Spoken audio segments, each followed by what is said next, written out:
یہ آنکھ کا فتنہ ایسا ہے کہ اس میں بڑے بڑے پارسا لوگ بھی اس میں مبتلا ہیں، ہو جاتے ہیں۔ ہر ایک شخص اپنے گریبان میں منہ ڈال کے دیکھ لے کہ میں آنکھ کا صحیح استعمال کر رہا ہوں، برا غلط کر رہا ہوں، تو نظر آئے گا کہ پتہ نہیں کس طرح، خاص طور سے جو آج کل یہ اسمارٹ فون کا سلسلہ شروع ہو گیا ہے، تو اس نے بے حیائی اور آنکھ کے غلط استعمال کا دروازہ چوپٹ کھول دیا۔ اچھا خاصا نمازی ہے، پرہیزگار ہے، صف اول میں نماز پڑھنے والا ہے، لیکن تنہائی میں بیٹھا ہے اور اپنی آنکھوں کو اللہ تعالی کی نافرمانی میں استعمال کر رہا ہے۔ کیا کتنی بڑی غداری، کتنی بڑی خیانت، کتنی بڑی نافرمانی۔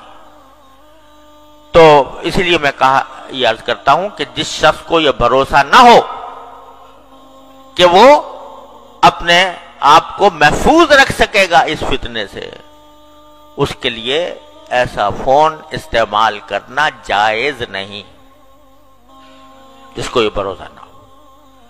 اگر بھروسہ ہے تو بعض اوقات اس سے اچھے کام بھی لیے جا سکتے ہیں، لیکن پاؤں پھسلنے کا ہر وقت خطرہ، نگاہ کے پھسلنے کا ہر وقت خطرہ۔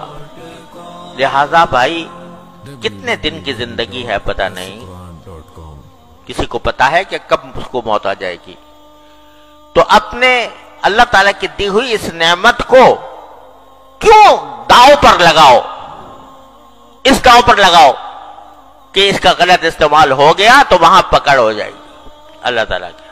فاروق اعظم جیسا انسان جس کی تقوی و طہارت کی قسم دنیا کھاتی ہے، وہ جب یہ کہتا ہے کہ مجھے برابر سرابر چھوڑ جاؤں تو غنیمت ہے، تو ہما شما جو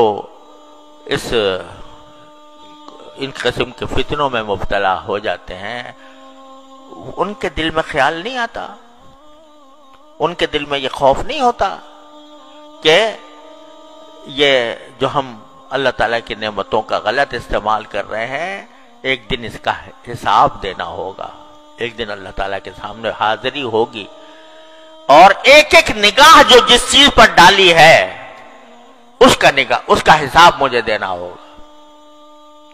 تو اللہ تبارک و تعالیٰ اپنے فضل اور بھائی دیکھو، یہی وہ چیز ہے کہ جو انسان سے محنت، مشقت اور اپنے نفس پر زبردستی چاہتی ہے، زبردستی۔ بہت عرصے تک میں بیان کرتا رہا ہوں، یا ایھا الذین آمنوا اتقوا اللہ وجاہدوا فی سبیلہ، کہ تقوی کا راستہ یہ ہے کہ اللہ کے راستے میں محنت کرو۔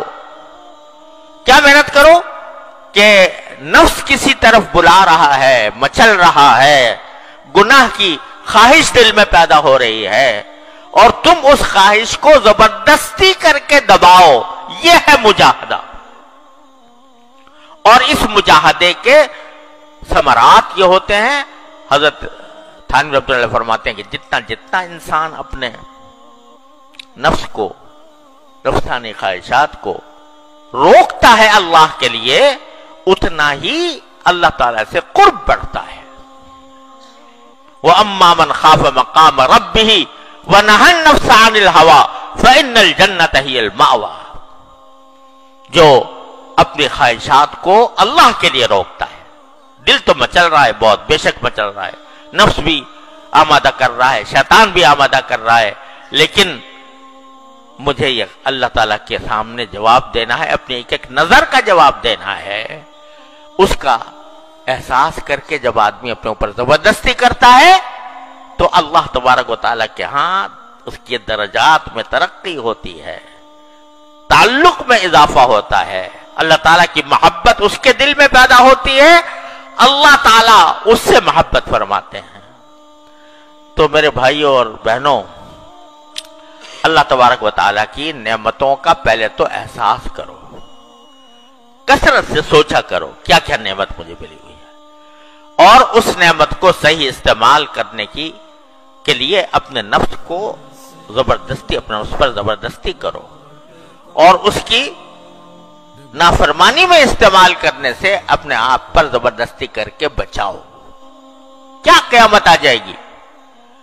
ایک تو تنہائی کے اندر بیٹھے ہوئے دیکھ رہے ہو کچھ، اگر فرض کرو سمجھو کہ اس وقت تمہارا کوئی باپ آ جائے، تمہاری ماں آ جائے، تمہاری بہن آ جائے، تمہاری استاد آ جائے،